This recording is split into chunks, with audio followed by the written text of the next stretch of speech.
many thanks to Heather, who has been a Kōkua member for a while. And Heather was a visiting professor here in Hawaii and is now home at Purdue, but she then reached out with Cammie Fletcher to start the ball rolling. I think that this topic is super interesting. I will say, when the title Collective for Radical Death Studies came up, it's like, wow, wait, what's that? How cool. Cammie, you're up first. I don't know if, can you introduce yourself? We found a bio online, but of course you can do a much better job of introducing yourself. No, sure. Thanks so much for inviting us here. I really appreciate Heather.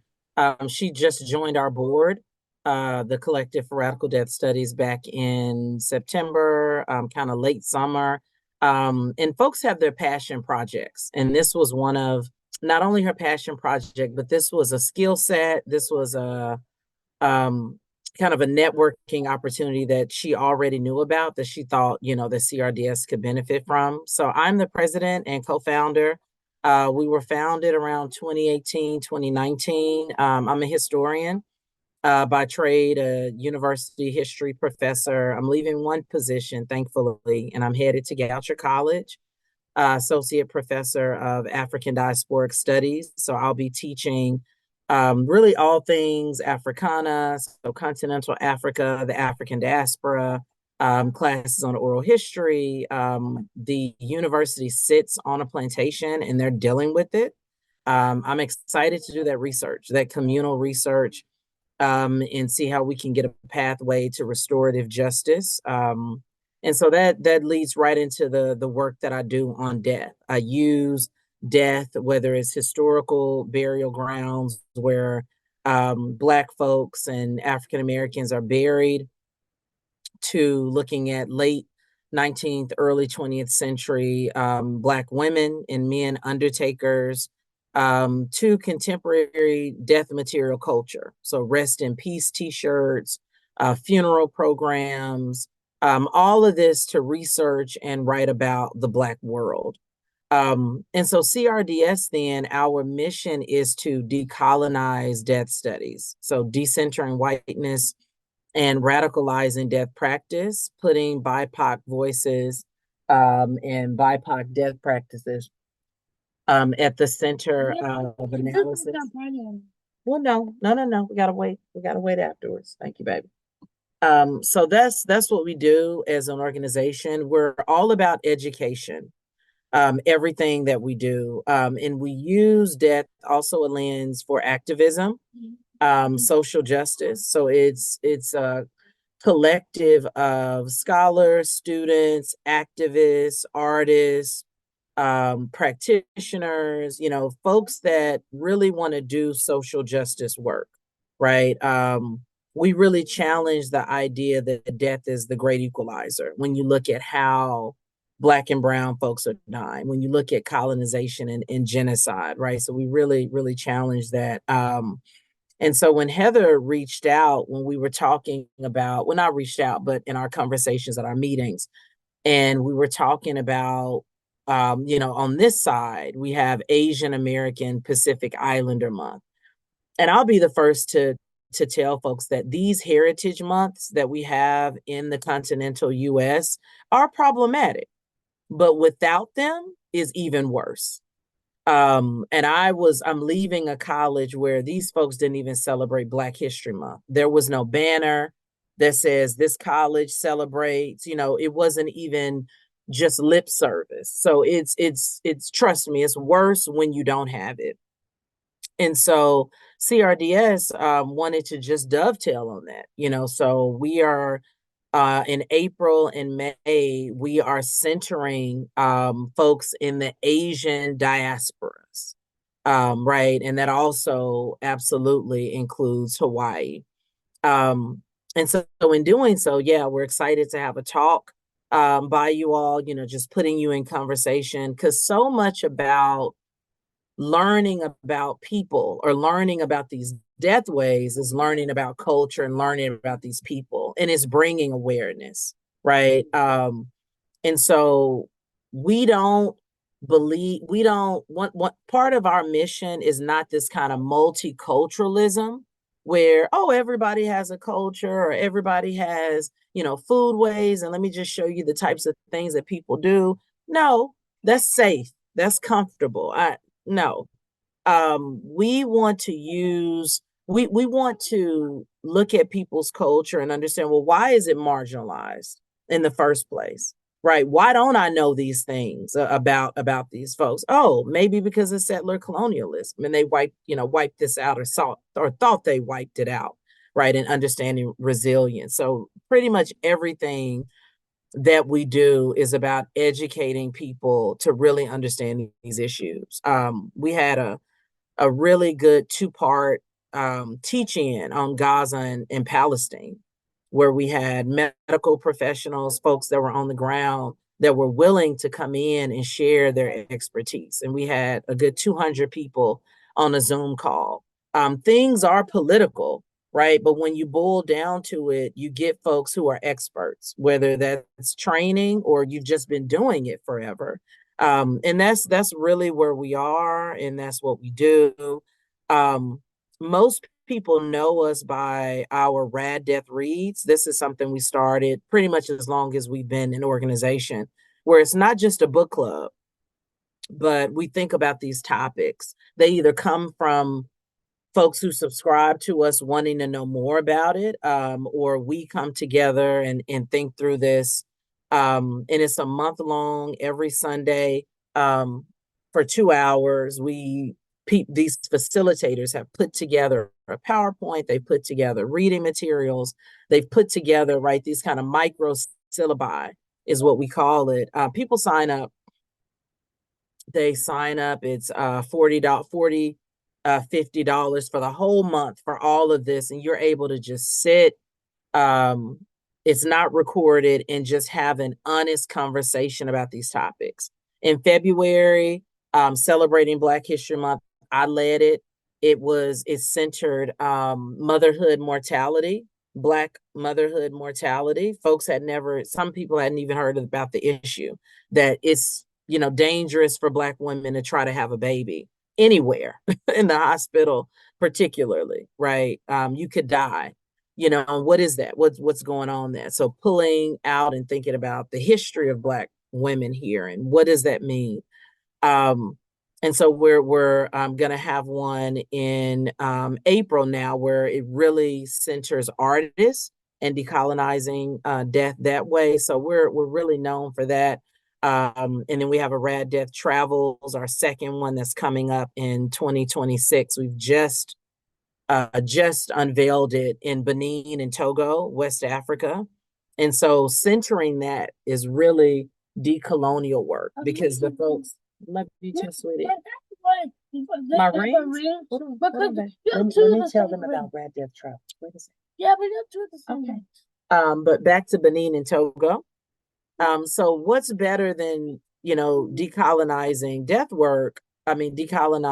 deathways and decentering whiteness, where you're on the continent of Africa and you're centering that knowledge, right? The people who live there, this is their community. We're learning from them, right? So those two things, but definitely the Rad Death Reads, because this is only our second Rad Death Travels, is really where people go and learn. And it's not about appropriating. It's not about going and learning about the Beninese and the Togolese people and what they do. And, oh man, this is, so neat, and I want to incorporate that. No, you can't just take people's deathways, but you can learn about it and maybe see how is this helping you become a better citizen or a better person, period. How is this fighting racism? How is this helping you to, fight ethnocentrism? So I think that's something too, that it's not a macabre type thing. And I see folks where it's like, oh, I didn't know you could do deathways and death practices and rituals in this way, and want to just kind of appropriate. No, you just cannot just do that. So that's some of the things that we're up to. I'm excited about our new board as of September that Heather is a part of, this new board. We have 3-year terms. And yeah, I think that's it for now. Thank you. Great. Well, thank you very much, Cami. And folks can, as I said, we're going to have a couple of presentations and then people can be asking questions and hopefully there can be a dialogue. So I noticed some people have arrived, which is great, and welcome to the Kokua meeting. Our next speaker is Heather, is the past president of the Association of Death Education and Counseling, and is a senior associate vice provost for teaching and learning at Purdue. She's a professor of counseling psychology with a specialization in the field of thanatology. In other words, the study of death and dying. She's well published in the areas of late adolescent and young adults grief, suicidal ideation, and social support offered to the bereaved. She's authored a number of books, including the Handbook of Thanatology and We Get It, a book of narratives by grieving college students. Her scholarship has supported the development of college student grief-absent policies at Purdue and other U.S. institutions. So Heather, how do we pronounce your name properly? I apologize. My last name is pronounced Servaty-Seib, but most of the students just call me Dr. SS, and that works. No. It's just fine. Yeah, it's all fine. So I'm very glad to be here. Glad to see you all. When I was in Hawaii, I did get to come to some Kokua meetings, a couple of meetings, which was excellent. I also was able to attend a couple of meetings of the Bereavement Network of Hawaii and still get messages from them. And I just really appreciate the communities that you have built in Hawaii to be engaged in this work and to be encouraging and supporting one another, because it's hard work. And we need to have community and connection to keep it going. So I am going to talk a little bit about the Association for Death Education and Counseling, which has been a very important community to me within the field of death and dying. And so I've shared the link to the organization in the chat. It is an international professional organization, and it's really about promoting excellence and recognizing diversity in death education, care of the dying, grief counseling, and research within thanatology. So that's really the focus. I would say it's existed since 1976. It's one of the longer international organizations within the field. I joined in 1993, went to my first conference in 1994, and it was an amazing experience to just be in a space for 2.5 days where you didn't have to explain what you did and have people look at you like, what do I do with that? Where everyone was just so passionate and focused and understood the importance of what we do in the spaces related to dying and death and bereavement. And so that is the kind of group that it is. It's very warm. It's very welcoming. It's been a really great place to sort of grow up in the field and be connected. It's very multidisciplinary. It's very, again, international, multicultural. I do believe that ADEC is becoming more and more focused on the need to decenter white and majority perspectives, but the organization has a good long way to go. So my connection to the Collective for Radical Death Studies is to try to bring in more voices, try to build connection between ADEC and the collective. I've already suggested Cammie as a keynote speaker for one of our next conferences. So I'm really hoping that that happens. Within the collective, we're actually putting a speakers bureau together. If you all have speaking that you do, I mean, we would really love to have you on that speakers bureau's list. And Jeanette and Hope, we can talk about that and see who may be interested in that. So ADEC it really is a great organization. There's a lot of benefits that come with being a part of the organization. All members get online subscriptions to 2 of the most prominent journals in the field of death and dying, Omega, the Journal of Death and Dying, and also the journal Death Studies. And so there's online access to that, both present issues and also back issues. ADEC has a newsletter that has some really great stories and coverage within it. Of course, membership comes with discounts to the in-person conference. The ADEC has a conference every year in person, and it travels around the continental US. It's not been in Hawaii, but that would be amazing. It has been in Portland a number of times. It's been in Las Vegas. It is often more on the East Coast, I will say, but it does need to spread out more over the West. ADEC has its own professional certification program, so people can become certified in thanatology, both kind of at an entry level and also a foundation more advanced, a fellow, level. That costs, but there are discounts if you're a member. And that has been a really important part of the organization as well. I would say that I think the networking and the engagement with the members is one of the most important parts.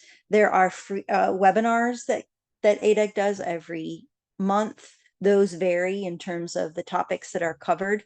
And if you are a member, you get 2 free webinar recordings a year. But if you want to go to more than that, you can also pay the member fee to go to those. What else would I say? There's just a lot of professional development opportunities. The website also includes some recordings of other sessions that people have done at the conference. And you can see and engage with those sessions for a discounted rate as a member as well. I would say that ADEC is not inexpensive. So the organization fee, the membership is $219 a year.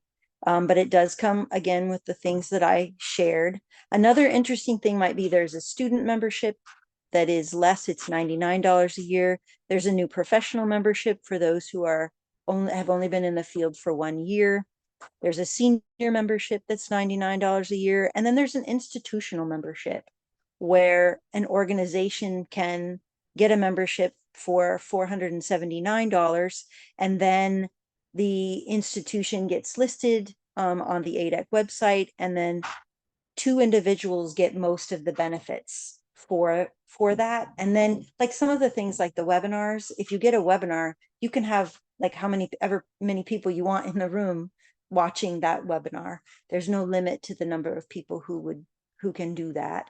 And there are discounts for 2 members from the organization to be able to go to the conference and those sorts of elements. But again, the best part for me has been the relationships, the collaborations, the sense of community and connection that have really been a part of the organization.